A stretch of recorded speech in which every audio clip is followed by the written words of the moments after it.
Ever wondered why Saudi Arabia and Iran, two nations with such rich cultures and histories, can't seem to play nice? Well, you're not alone.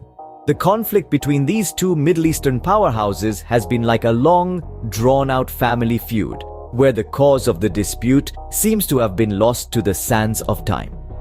Now, imagine if the Montagues and Capulets of Shakespeare's Romeo and Juliet fame, instead of being two families in fair Verona, were two countries in the heart of the Middle East.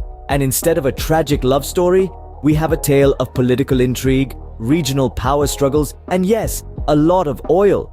That's the Saudi Arabia-Iran conflict for you.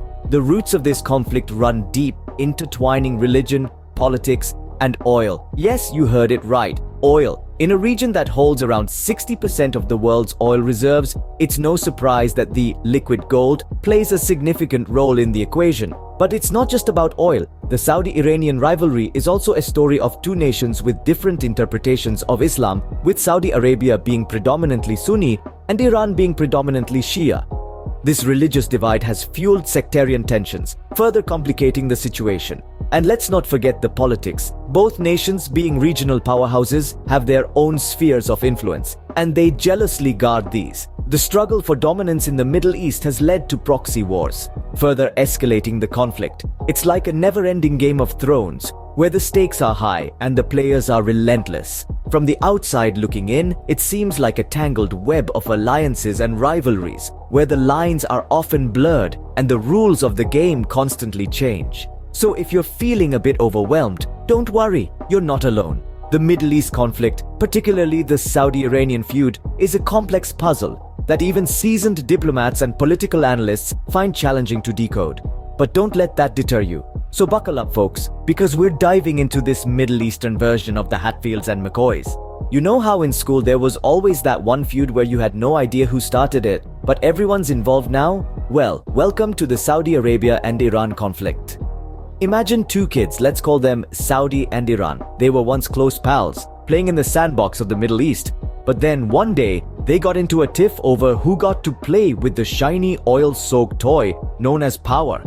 You see, Saudi, being Sunni, and Iran, being Shia, had different ideas about how to play with it.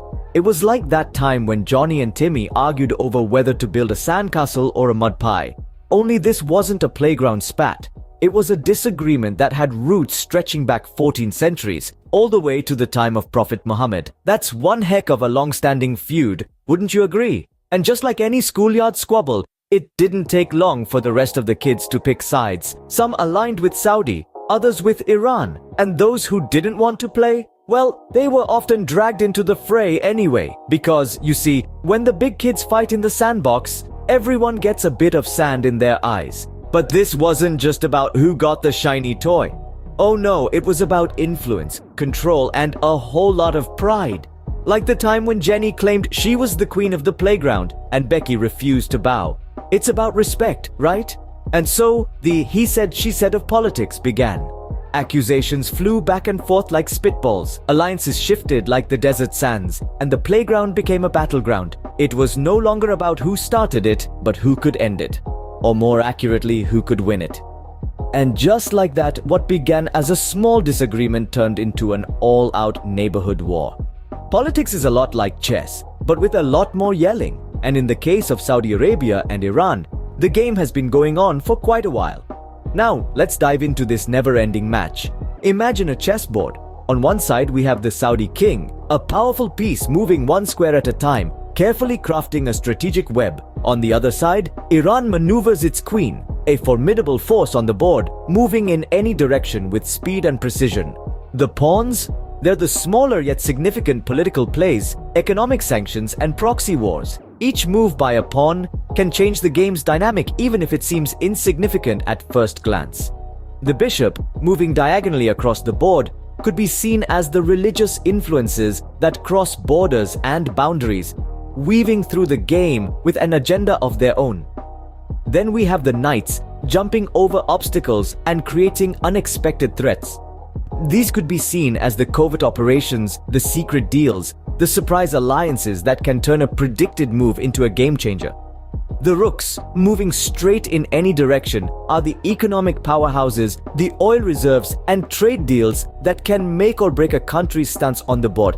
And let's not forget the tricky moves. The castling, the en passant. These are the diplomatic backchannels, the sudden policy shifts that can flip the board on its head. So, you see, it's not just a game of checkmate, it's a game of patience, strategy, and knowing when to sacrifice and when to strike. But what about the checkmate, the endgame? In the world of politics, there's rarely a clear winner. It's about gaining an advantage, making the right alliances, and always staying 2 steps ahead of your opponent. So, who's winning this game of chess?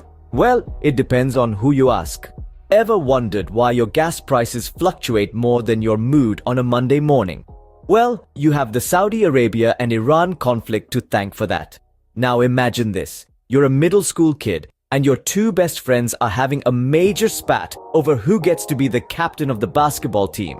You're caught in the middle, but you just want to play the game. In the world of oil, Saudi Arabia and Iran are those bickering friends, and we, my dear friends, are that kid in the middle. You see, Saudi Arabia and Iran control a major share of the world's oil reserves. When they're not seeing eye to eye, it's like a tug of war with the oil supply. And guess who's at the receiving end of this tug of war? That's right, us, the consumers. When they decide to pump less oil, it's like a game of musical chairs with 1 less chair. Everyone's scrambling for a spot and the price of oil goes up. Our gas prices, being tied to oil, follow suit. It's like going to a concert only to find out the tickets are sold out and the only ones left are being sold at triple the price by scalpers. On the other hand, when they decide to pump more oil, it's like suddenly having an extra chair in our game of musical chairs. Everyone relaxes a bit, there's less scrambling, and the price of oil drops. Our gas prices, like obedient puppies, follow their master and drop as well.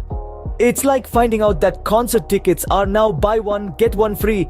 And then there are sanctions. If the international community decides to put sanctions on Iran, for example, it's like taking one player out of the game. The balance shifts and prices can go haywire, much like your plan for a peaceful game of basketball. So next time you're pumping gas, remember to send a thank you note to Saudi Arabia and Iran.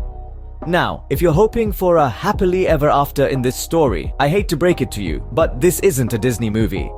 We're dealing with a complicated Middle Eastern feud that has more twists and turns than a Bollywood dance number. So, what's next for the Saudi Arabia and Iran tango, you ask? Well, it's about as predictable as the English weather. You see, the Middle East isn't your typical neighborhood. It's more like a high-stakes poker game where everyone's bluffing, and the stakes are oil barrels, not poker chips. One possible future development could be a grand reconciliation where both nations decide to bury the hatchet and sing Kumbaya around a campfire.